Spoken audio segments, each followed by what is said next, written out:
Hello, good evening, everyone. Welcome to join our first episode of Road to Uni Talk. My name is Emma. I'm the course consultant at QS School, and I'm really excited to have Shane and Alex with me tonight, and we're gonna talk about their roads to uni respectively, and of course the degree of commerce.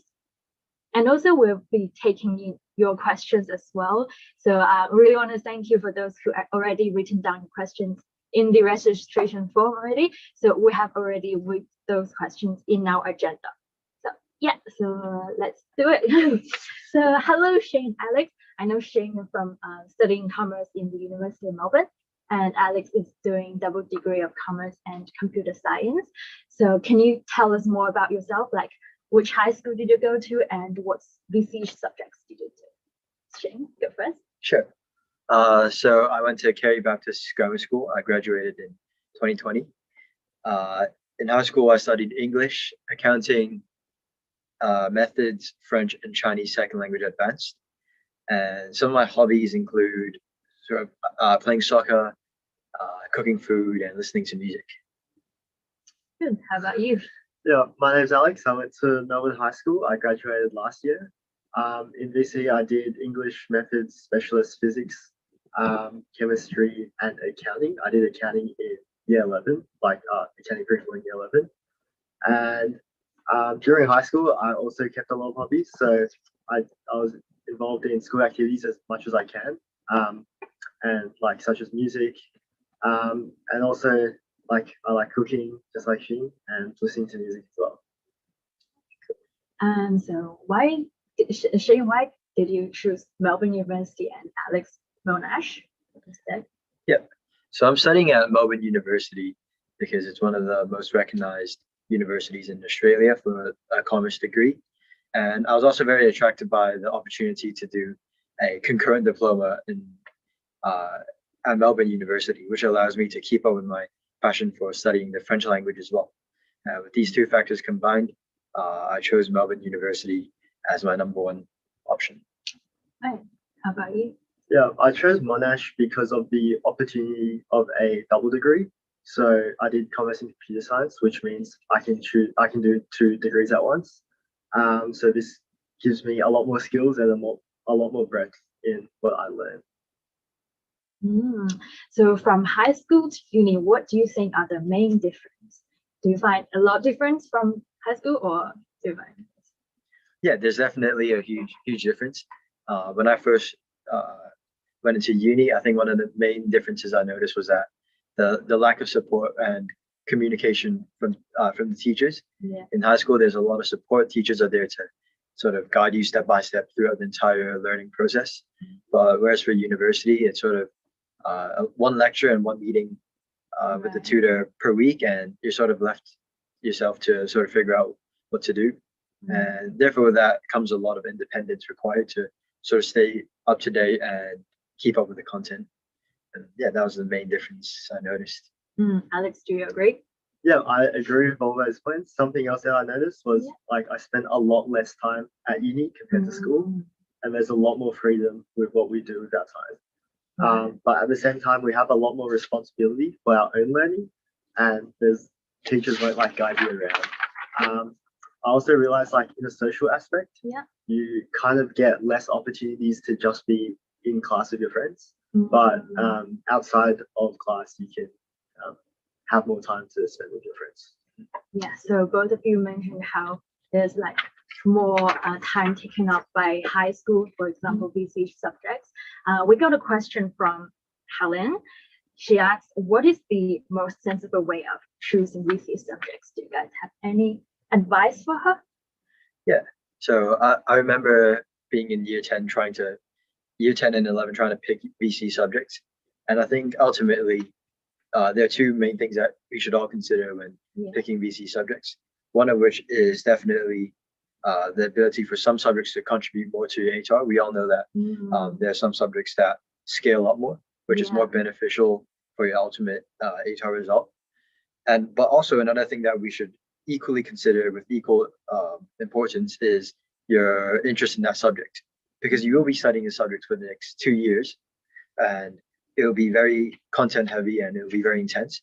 So if you have no interest in a certain subject, it's very likely that you won't have the motivation to sort of continue studying at a high level for 2 years in a row. So definitely consider the scaling for a subject, but also just as importantly, consider whether or not this is something that you really want to study and can maintain motivation for the next two full years. Yeah, definitely correct. So Alex, do you agree with what Shing said? Yeah, I really agree that it's really important to remember how scaling works. Yeah. But at the same time, I think we can remember that subjects are scaled up and down based on their difficulty. So the average student with the same effort, with the same skill, would get roughly the same scaled score by the end, no matter what subject. So I think while it's important to choose subjects strategically that scale well, it's also important to choose things that we're interested in, we are good at, and make sure we remember that like we want to choose subjects that we will be motivated in, like she said. I think also it's important to remember that you have your primary four subjects, which are worth a lot more than your 10% subjects. Yeah, very important tips. So I know in our audience, there are some year 7, 8, and 9 grade students. Do you have any VC study tips for them? For example, I got a question from George. He asked how to prepare VC more efficiently. Also, Shan asked about time management tips. Yeah, so can you guys give some advice to them? Yeah, so generally speaking, everyone sort of has their own different way to study and sort of manage your own time. But I guess something that everyone can apply is that of time, being able to sort of plan out what you're going to be doing each day. And I think regardless of your study strategy and your study habit, this is something that will benefit you because in VC, you're going to be studying a lot of content in not a lot of time. And there are times where you have to be juggling multiple subjects in one day. So I think it's really important to sort of really consider what you're going to be doing each day and sort of have a checklist system in a sense that lets you sort of identify each task step by step, and just so that you don't lose sight on what you have to do. And the reason why I think it's important to sort of know your targets for each day is because it sort of removes all room for procrastination and helps you stay on track. Yeah, especially in year 12 where time is limited, resources are limited, energy is limited.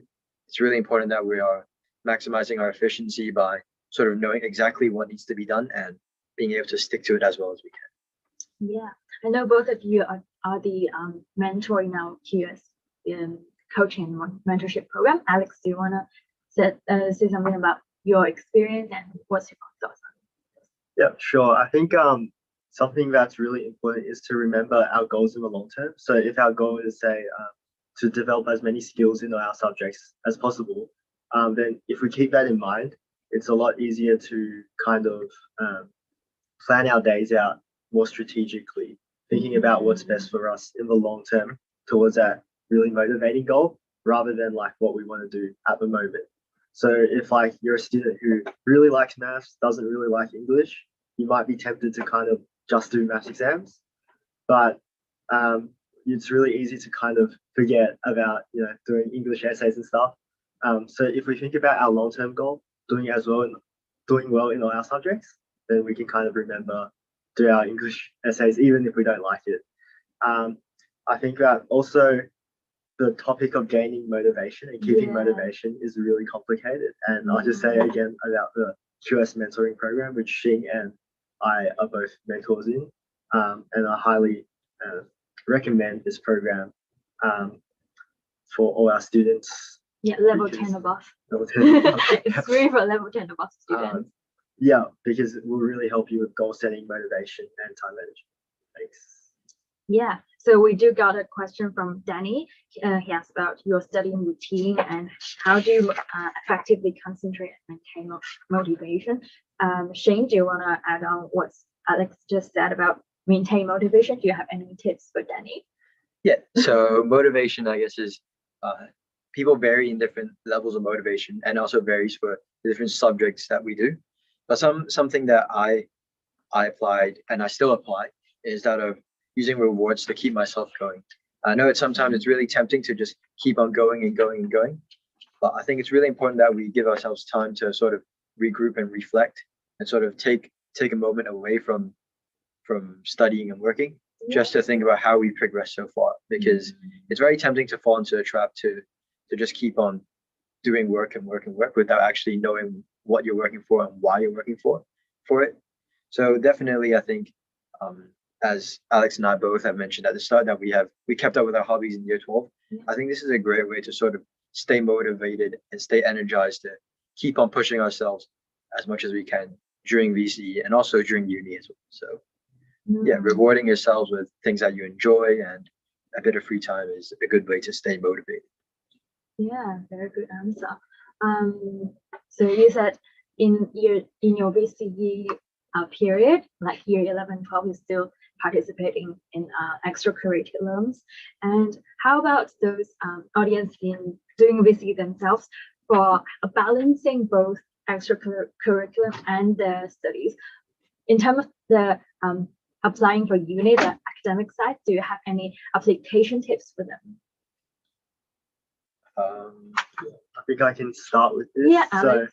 I think with applying for university, we're pretty lucky in BC that most subjects you don't need to write an application specifically. But I think it's really important that we understand our prerequisites and all the requirements for the course we want to do really early. For example, like medicine, you have to do an interview, you have to do a UCAT on top of just your ATAR. So I think it's really important that we're prepared earlier rather than later, and we know exactly what we need to do the course we want. Yeah, so similar to Alex, definitely check out the prerequisites. They're always listed on the university website, and you can find them very easily, and also the minimum ATAR requirements as well. So definitely check that out.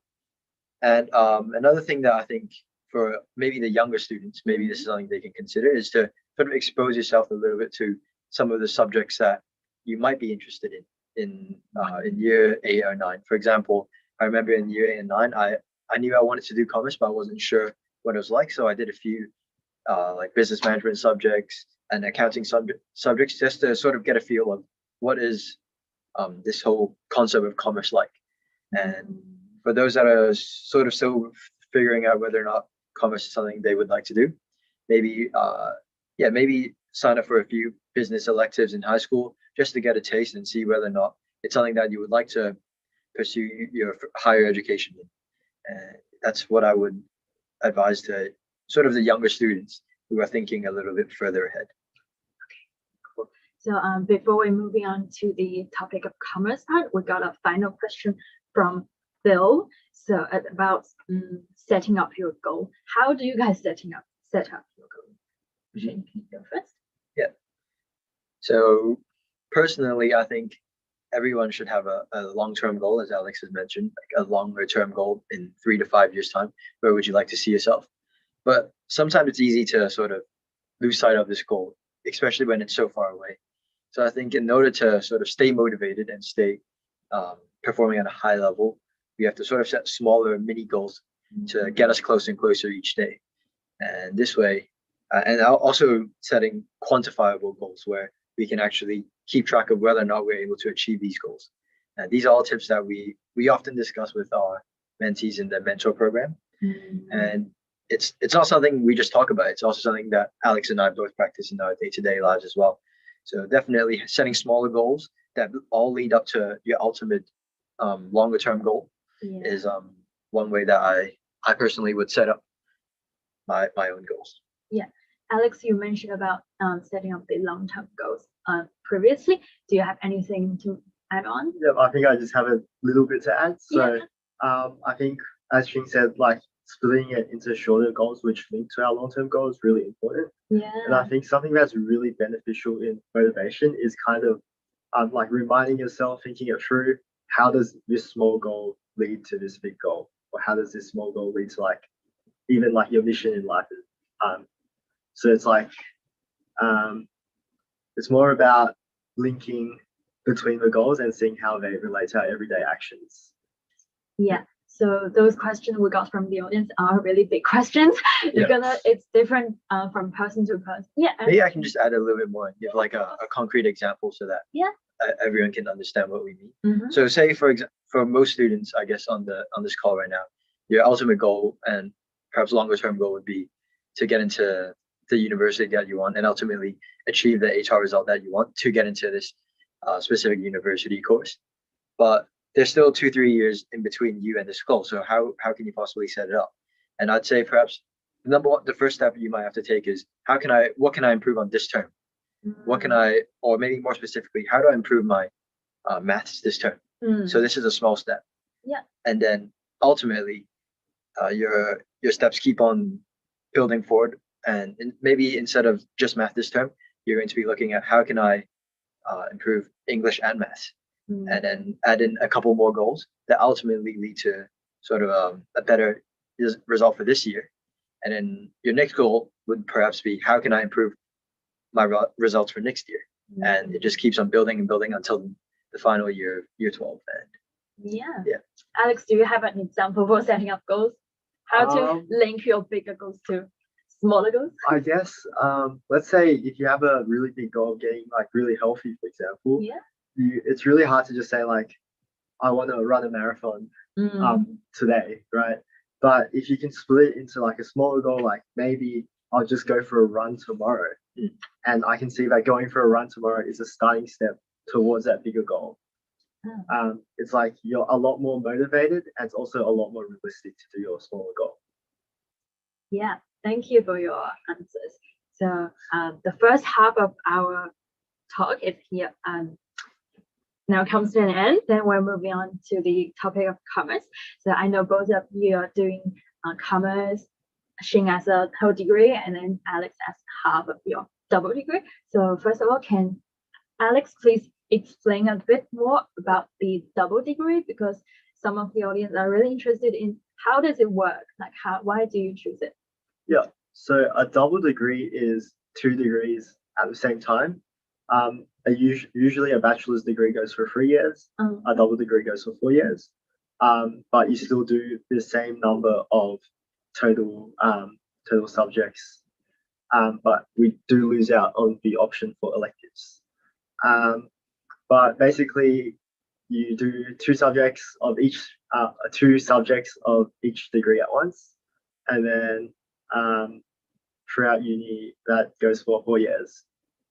It is a little bit more workload than a single degree, but not too much more because you're still doing 4 subjects per semester. Yeah, so why did you choose commerce and computer science as your double degree? Yeah, I think it's a really good kind of wide range of skills. Yeah. I think that going forward, it's really important to have the kind of technology side and also the like commercial skill set. So I think combined, it gives me a lot of breadth and it gives me a lot of opportunity in life, basically. And I feel like the skill set that develops for me is really interesting, but also really helpful for my future. Thank you, Alex. How about Xing? Why do you choose commerce as your university degree? So the reason why I chose commerce as my degree is because I studied accounting in high school, and it's something I thought was quite interesting to me, and that there was a certain logic behind it that I quite enjoyed, and this is something I wanted to pursue in higher education. So that's why I was definitely locked into this career pathway for me. And yeah, so why specifically Melbourne? As I mentioned earlier, I think Melbourne has one of the most recognized commerce degrees in Australia, and specifically for the accounting one, I think it was ranked quite highly in the country as well. So that's why I chose specifically this degree to study in university. Both of you mentioned the subjects accounting, and you both chose accounting as your research subject. So is accounting a VC prerequisite for commerce or not? Or what's the actual prerequisites for commerce?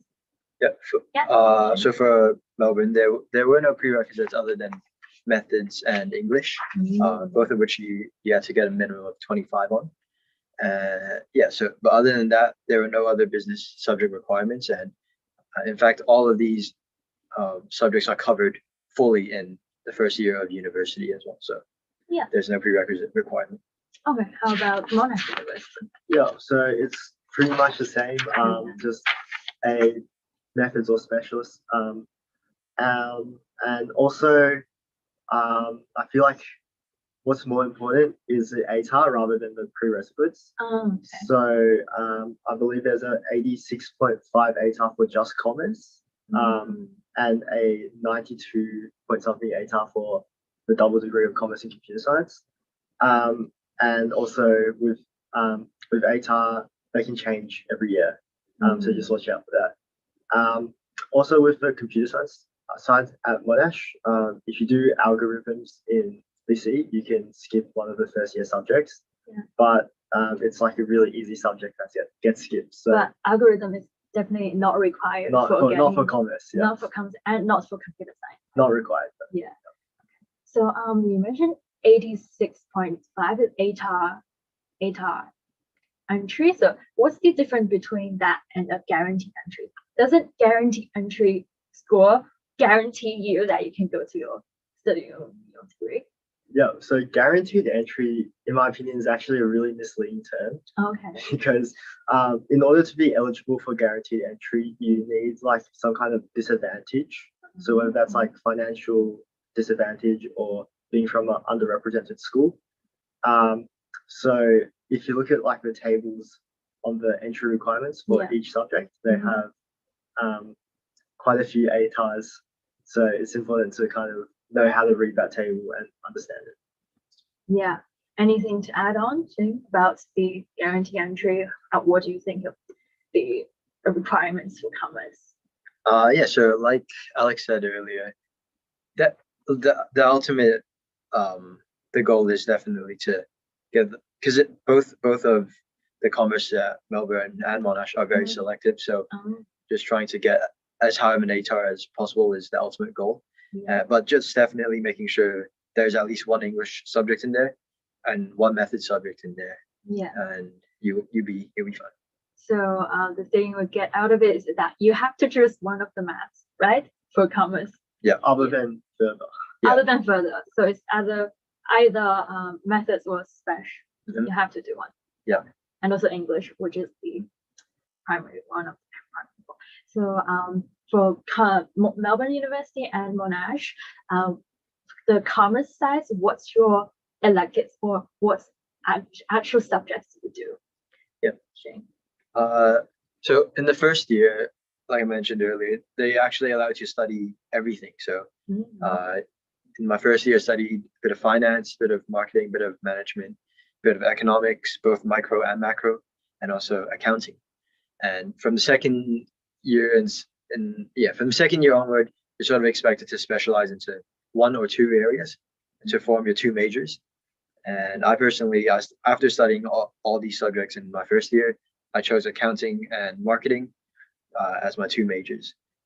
But there are also options of economics, finance, management, and also actuarial studies. But actuarial studies is a separate stream where you're required to actually do specifically to get into actuarial studies. So these are the two majors that I'm currently doing. Yeah. How about you, Alex? Yeah, so I'm still in first year, so I'm still really deciding what I want to choose as my major. But in terms of first year subjects, on the commerce side, we have our like foundation based like first year subjects. So this year it was commercial law, accounting, basic accounting, economics, and business statistics for the commerce side. And this basically gives us a wide range of, I guess, subjects to see what we want to go down in the future. On the computer science side, I did introduction to Python, I'm doing introduction to computer science, and two math subjects, which are kind of computer science maths, discrete and continuous. The continuous mathematics subject is really similar to specialist. And since I'm still deciding what I want to do for next year, I feel like it's like doing these subjects is really helpful in kind of helping me see what direction I want to go down. Yeah, so far, what's your favorite subject in the commerce side? I'm actually kind of enjoying economics. So Yeah. Sure. How about Shane? You're doing accounting and marketing. So do you have a preference? So no, the reason I don't have a preference is because I chose the two that are more or less the opposite of each other to go together. So for me, accounting is very sort of black and white. It's a very skill-based major where you have to learn a lot about interpreting financial documents and also how to prepare financial statements. So it's very black and white, very skill-based and knowledge-based and fact-based. Whereas for marketing, it's a lot more creative. A lot of the assignments require you to sort of work in groups to resolve a marketing problem.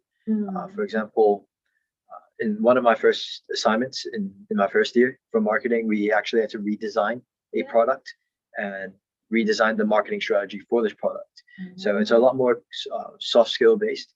And I think the two in conjunction will sort of give me a good range of skills to have when I enter the workplace in the future. Thank you. Yeah, so we got a really good question from Catherine. As you both do commerce, but in different university, what's the main difference you would say? Yeah. So in year 12, I looked at both. Yeah. And there are a couple main differences that I noticed. So the first one was that Melbourne has significantly less majors to choose from. Only the few that I mentioned: accounting, marketing, management, finance, economics, and actuarial studies. Whereas for Monash, I think there are almost double the options. And also for Melbourne, we unfortunately don't have an option for a double degree, which I think is something that would have been nice to study. But yeah, so we can do a double major. So what I'm doing now, where I study two majors, accounting and marketing. But yeah, no double degrees, and it's a 3-year course. And yeah, but although there isn't an option to do a double degree, there is something called a concurrent diploma, which I'm currently doing which allows you to cross-credit some of your subjects from your bachelor's degree into a diploma degree. So you actually graduate with 2 degrees, and it only adds on an extra 6 months to your final studies. So, but it's a very specific diploma, very niche diploma that is only offered for very few areas. So for languages and for maths. So if that's something that you're interested in, definitely worth having a look at. But these are sort of the main differences I noticed between Melbourne and Monash. Yeah, how about Alex? Yeah, so Monash has a lot more options. They have, I think, 12 majors, minors, and extended minors to choose from for commerce. And you can find a lot more details on that on the Monash website. It's also, if you're just doing commerce itself at Monash, it's just a 3-year course. And it's 1 more year for most double degrees. Most people who just do commerce, they prefer Melbourne because it's ranked a bit higher. But the main appeal for Monash is that ability for a double degree. And through electives, if you're just doing commerce, a second major or with an extra year of study, I think, or a minor is possible through your elective choices. But it really depends on what majors you're choosing and how you kind of schedule your optional electives. Yeah. What are your guys' thoughts on ranking? Do you think it's important? Like Shing said, the University of Melbourne, the commerce in the University of Melbourne ranked the first, while Alex said he chose Monash University because it has a double degree. So what's the thoughts on ranking? Well, I don't think it makes too much of a difference. Like at the end of the day, if you apply to a company, they assess you on who you are, not what school you have on your resume. So I'd say if someone who went to another school has a significantly better resume than someone who went to Melbourne or Monash, they would still definitely go with the superior candidate, and they won't select you based on just the school. So there might be a little bit of prestige attached to it, but in terms of genuine employment advantages, I wouldn't say there's a huge advantage. Yeah, sure. I would say definitely look into the school website to check on the course structures, like, and what actually you will learn in university. Yeah, and definitely choose it based on what suits you. Like, for example, if you're like Alex, you wanted to study two disciplines, computer science and commerce, then definitely Monash is the one for you. But if you had no particular interest in other disciplines and sort of happy to just do a 3-year course on commerce, maybe Melbourne is more suitable for you. So really look into the structure and your interest rather than the rankings. Although the rankings are nice to look at, it's not too much of a difference. Anything to add on? Yeah, I just add that like both Monash and Melbourne are really, I guess, accredited universities by basically all employers. So like either one is gonna look good on your resume. Yeah. Yeah, and I guess once you're more sure about what you want to do, you can look into like individually, like say like finance. Does Melbourne do it better? Does Monash do it better? So I feel like there's a bit of discrepancy or differences between each subject, how well they're taught. So kind of, I guess, research into that. Yeah, I just got a question from Shin. Let's jump back a bit. So you did accounting in your BCE, and then also you're choosing accounting for Melbourne University. Would you say these two are really closely linked together? Like, how useful is accounting for the accounting you're doing? Yeah.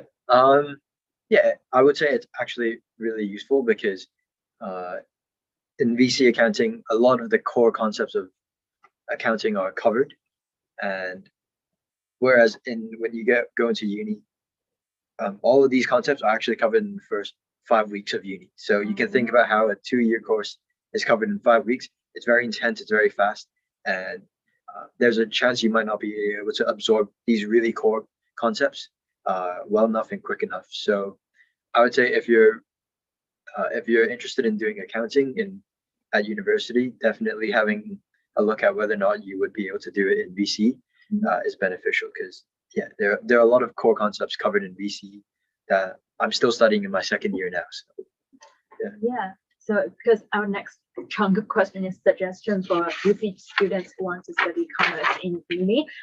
Shane just mentioned if you want to do accounting, definitely try a bit of VC accounting first, and then Alex, would you like to add on more advice if someone? Yeah, I can just talk about my personal experience. Yeah, definitely. So at Monash first year, there's 2 accounting subjects you can choose between, like accounting for managers and I guess introduction to accounting.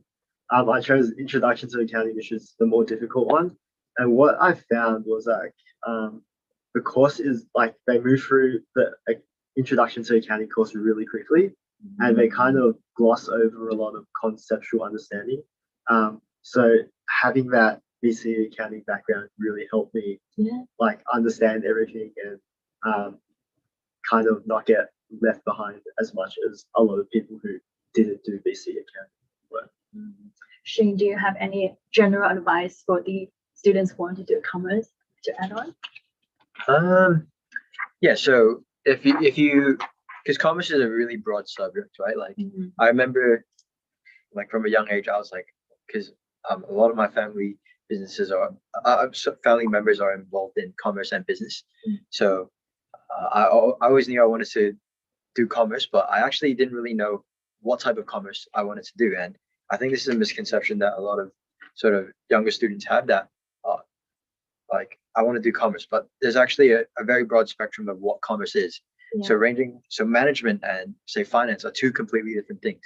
So I guess like if you're looking into doing commerce and you're interested in this area, definitely have a quick peek into sort of what are the areas that you could specialize in a commerce degree, because like I said, finance and management are 2 completely different things under the same branch of commerce. So whether or not you want to go into the really mathy side of commerce or sort of the more creative analytical side of commerce, there are a lot of different pathways that you can potentially take, and I think it's a good idea to sort of know a little bit about each one before you make a decision on whether or not you want to study commerce in university.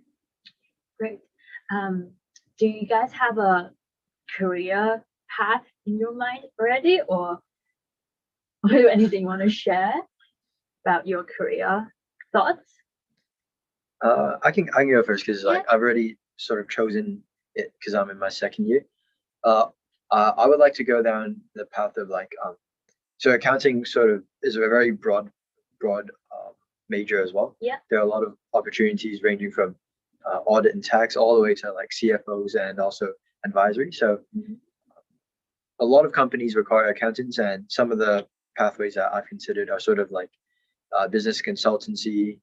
I'm actually also doing an internship this summer on business consultancy. So where basically you'll be giving advice to customers about accounting and about tax and all this stuff. There's also the area of audit and assurance where you apply a lot of sort of the adherence to accounting standards as a day-to-day job, and also a lot of financial analysts require accounting background as well to understand what goes on behind a company and be able to analyze the financial records of a certain business as well. So these are all things that can branch from an accounting degree.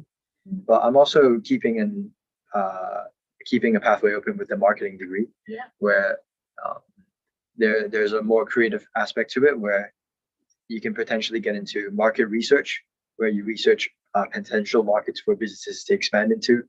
And there are also different aspects of marketing, such as the brand management, advertising, and sort of sales aspects of marketing. These are all options that I am keeping a door open for as well. Yeah, Alex, how about you? Yeah, so at the moment, I'm just trying to keep all my options open and develop as wide and applicable of a skill set as possible. So I can definitely go either commerce or computer science side. I have, I guess, a lot of options in both sides. But also, I feel like it's very important for me personally to develop a nice wide skill set so that I can basically do whatever I want once I really find my direction in life. Yeah. Shane, you just mentioned about going to an internship this summer. Is it very important to apply for internship during uni for commerce degree? Well, yeah, I would say so. It's my first internship, so I'm not sure how it will go. I'm sure it'll be a positive experience. Thank you. But yeah, I'd say just like any other job, you want to get some experience about what you're going to be doing in a day-to-day life when you get into this career pathway. Yeah. So yeah, I'd say it's most people would say it's strongly recommended because it gives you some insight into what you're going to be doing, and also gives you some real application to what you've been studying in the classroom. So yeah, I'd say it's quite important. Yeah, Alex, do you think it's important to thinking about career starting from a young age, like when you're year 10 or so? Internship? I think it's definitely nice to like keep your options open and have as much experience as you can get, especially in real world applications of what you learn. Yeah. Okay. And just adding on to sort of like the career pathways for commerce.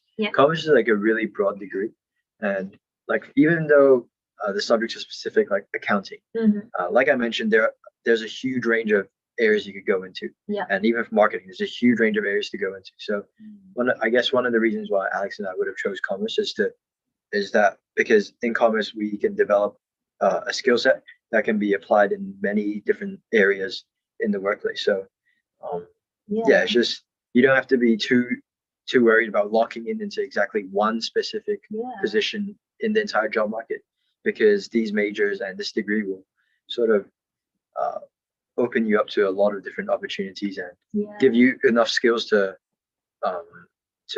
work in multiple roles as well.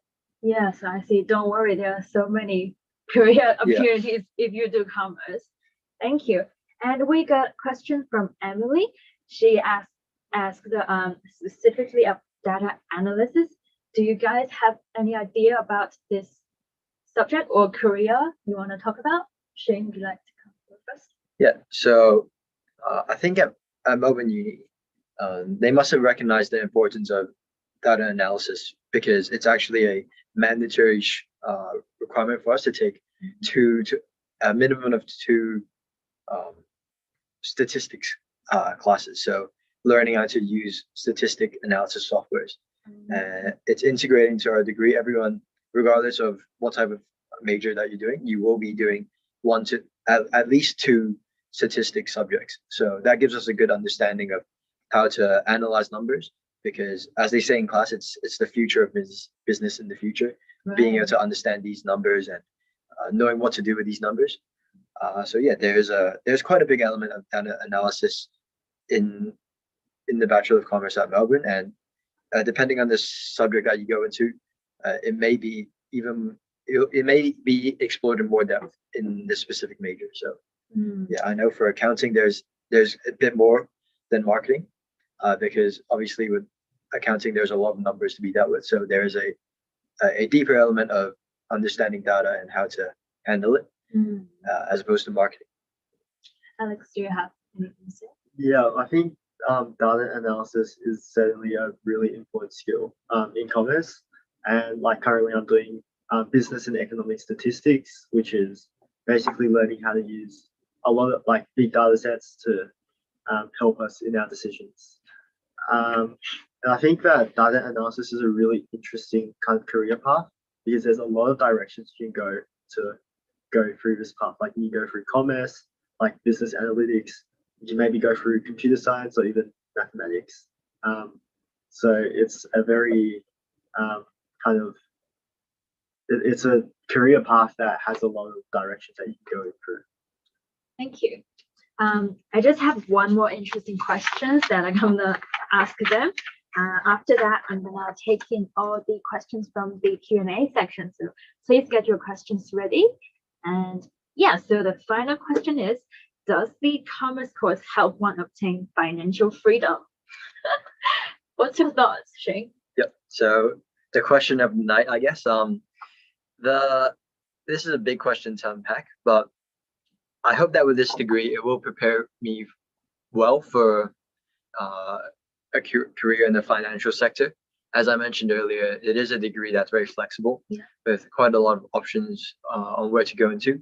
And the skills that you learn in the Bachelor of Commerce are applicable in various industries, because at the end of the day, society runs on business. So in any shape or form, there will be some element of finance and business attached to all sectors. So yeah, I hope that by studying in the Bachelor of Commerce and majoring in accounting and marketing, it will equip me with a broad range of skill sets to sort of be able to find employment, and yeah, hopefully, as Rita asked, to obtain some degree of financial freedom in the near future. How about you, Alex? Yeah, I think this is a really interesting question, because like the definition of financial freedom is really up for interpretation. The way I see it, financial freedom is more about how we see money rather than how much money we earn, maybe, because you see a lot of people who really don't have to earn a lot of money to be financially free or not have to worry too much every day. But also a lot of people who make a lot of money might still be worrying about money every day. So it's more about, I guess, mindset on how we see money rather than how much money we earn in that sense. In terms of commerce, I feel like what we learn is a really useful tool in enabling us to understand money and kind of how business, commerce, economics operate in our world. Yeah. And it also creates an opportunity for employment, maybe business opportunities in our future. But ultimately, financial freedom is going to be more dependent on our own choices, our own abilities, how we personally see things. And I guess a commerce degree can help us in this, but ultimately it's still up to ourselves, and a commerce degree isn't going to provide everything needed for financial freedom. Yeah, wonderful. Yeah. Shane, anything to add on? Yeah, just I think one quick closing comment about this. I think it's very tempting to sort of try and choose your what to study based on what you think will be able to sort of help you earn the most money in the future. I think this is a misconception, well, not really a misconception, but something that is sort of overhyped a lot when considering career options. I think, well, for most areas, the chances of earning a reasonable amount of money is actually quite more or less the same. But I think at the end of the day, it's very subject to your own hard work and dedication to what you do. So I would say when you're picking a subject or a career pathway, don't lock yourself in based on what you think will help you earn the most money. I think definitely if you're passionate about something and you work hard enough at something, the financial benefits will eventually come. I don't think it's necessarily something that people should be really looking into and really basing the careers off. And definitely your own natural talents and your own interests should be at the forefront of your consideration. Yeah, it linked well back to how to set up your goals, etc., and be keeping motivation and doing your best, like based on what you're actually passionate for, instead of going for a financial freedom. Yeah, like exactly. Yeah. So now I'm gonna take the questions from the audience. I can see something in the chat. Yeah. So can you see? Just read it off the screen. Yeah. Shane, do you wanna? Okay. Alex, actually, can you go to this one? No, that's not. That's like a joke. Okay. So we got a question from Sean Lim. I got a hang on, wait. Do you think I can make commerce? Well, I think to answer the question about, so a student asked, they got a specific result for further and whether or not they can make commerce, qualify for commerce. I think you might have to check with the prerequisites for it. There is a benchmark that you need to reach to get into both Monash and Melbourne. So maybe just double check that. I'm not sure if they've changed the benchmark at all, but definitely double check on the prerequisites website and you'll be able to find the answer for that. And another question for Charlie. Alex, do you have any tips for accounting? I think Shing's doing second year accounting. So okay. People experience. So I'm assuming this is like for uni and not VC. But for accounting, any tips? I would say like even though the contact hours are not generally not a lot in accounting, because it's a relatively more individual subject where you sort of there's not much group work and there's not much collaboration going on. So I guess like having a really good study habit or sort of study method to consolidate understanding is going to be important, because every week they're moving quick. So topic from topic to topic to topic, they're going to be moving fast, and you sort of have to make sure you're keeping up by yourself. And yeah, so that's a pretty generic tip for accounting, I guess. Yeah. Next one, Alex, do you enjoy business economics statistics? I think definitely business and economic statistics is one of those subjects that is like really dependent on how you use software. In this case, like how do we use Excel? But it's something that I personally actually enjoy quite a bit. And it's really interesting to see how we can use data to represent our real world and how we can use that to kind of help us with decision making in the future. Thank you.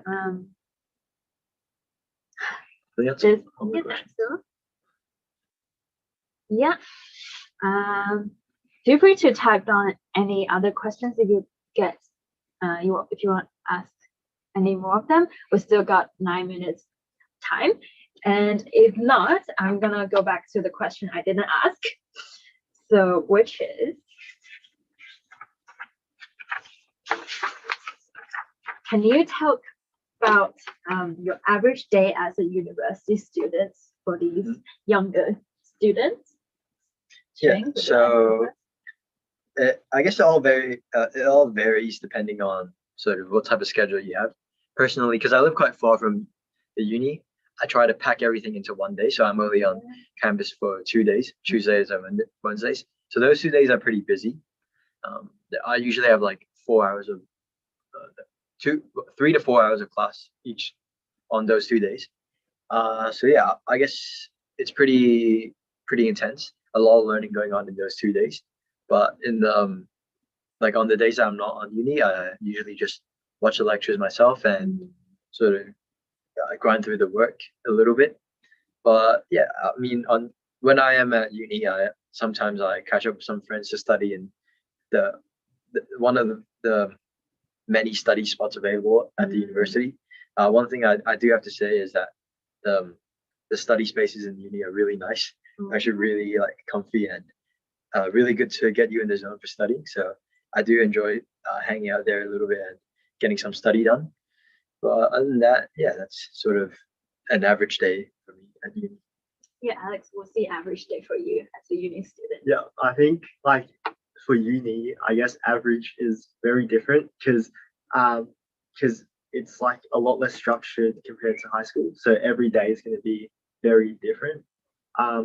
For example, like what time you wake up is not going to be the same every day like in high school. It's going to depend on like when your first class is.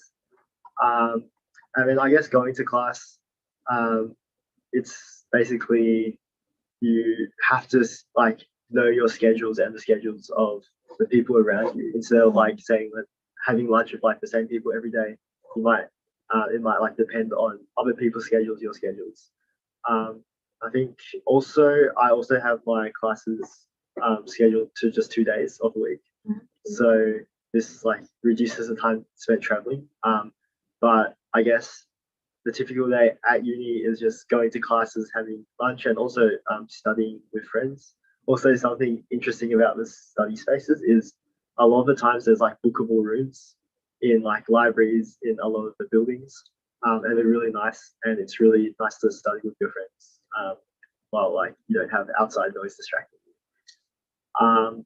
I think also the time you end is kind of really dependent, like the time you start and end at uni is dependent on your choice, basically how you choose your classes.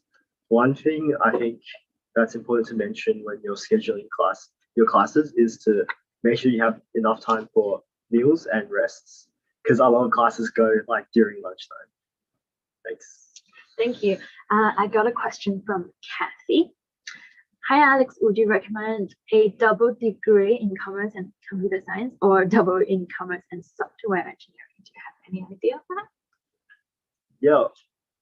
So I think firstly, software engineering and computer science, at least at Monash, there's a very big difference in the sense that in software engineering, your first year is going to be a lot of engineering stuff that's not going to apply in future, but you still have to learn stuff like mechanical engineering, a lot of stuff that is really complicated in my opinion, and also a lot of work.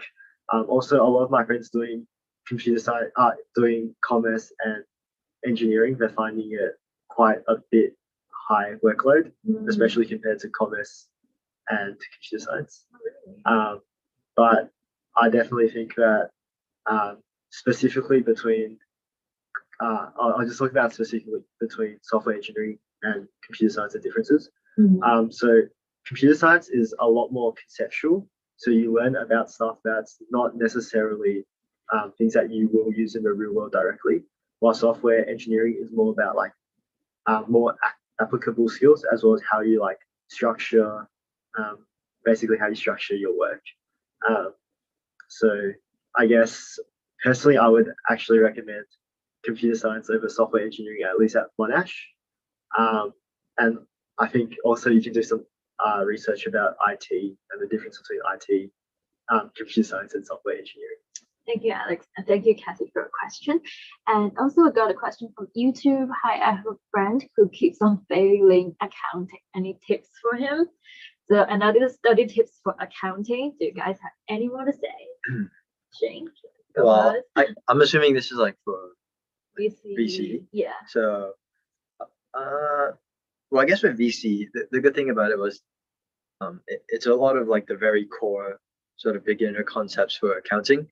So a lot of it can actually be consolidated through practice, and there are a lot of practice papers online, and it sort of it's also really about the speed of and accuracy of doing all those journal entries and the very basic accounting stuff. So just by sheer repetition and practice, just like any sort of like math subject, I guess, you can get quite fluent with it. And yeah, because the SACs are timed and the exam is timed, so I guess working efficiently and correctly is one of the big things for this subject. And yeah, so just like how you would approach methods and any other math subject, just by sheer practice. Alex, what's your top things for accounting? Yeah, I feel like accounting is an interesting subject where it's like really dependent on the conceptual understanding, and especially like double entry accounting, which is what everything is based on basically. You basically either get or don't get, and it's really hard to get to a stage where you just understand it. But once you do, it all makes sense. So I feel like more repetition, more practice, and kind of trying to see how everything works. That's my biggest tip for accounting. And on top of that, definitely understand first and then repeat, because you don't want to be repeating blindly and not knowing and just following the answer sheet. But you want to definitely understand the concept first and then repeat the concept so that you can sort of be able to do the journal entries when in different situations, because you already have a good understanding of the concept and you already can execute it quite quickly. So yeah, in that order. Thank you both. We're coming to the end of this talk. In fantastic discussion from Alex and Shane. And thanks for sharing all your thoughts and advice with us. And I want to thank all the audience for your great questions as well. I hope everyone has gotten a lot out of it. So thank you. And now you can see on the screen is our QS course timetable for level 7 till VC prep, which is for year 6 to year 10. And then the next one is the VC course timetable for term 4. If you just take a picture of this, and then you can contact our QS VC admin or QS admin 1 or 2 for any further course consultation. And this slide you're seeing is the mentorship program that both Shane and Alex are as a mentor. So it's freely open for level 10 and above QS students. We give advice for them to how to achieve better themselves and the general effective study methods, time management tips, and how to keep a positive mindset, things like that. So now it's the end of seminar. Here's our QR code for year 10 below students. To the left hand side is the QS admin 1 and 2, and then for VC students or your year 10, you can scan the QS VC admin's QR code at the right hand side. So yeah, thank you so much for great discussion and a really happy night. I hope everyone has enjoyed this talk, and I will see you next time. Road to Uni Talk, episode 2. Thank you. Thank you, Moon. And this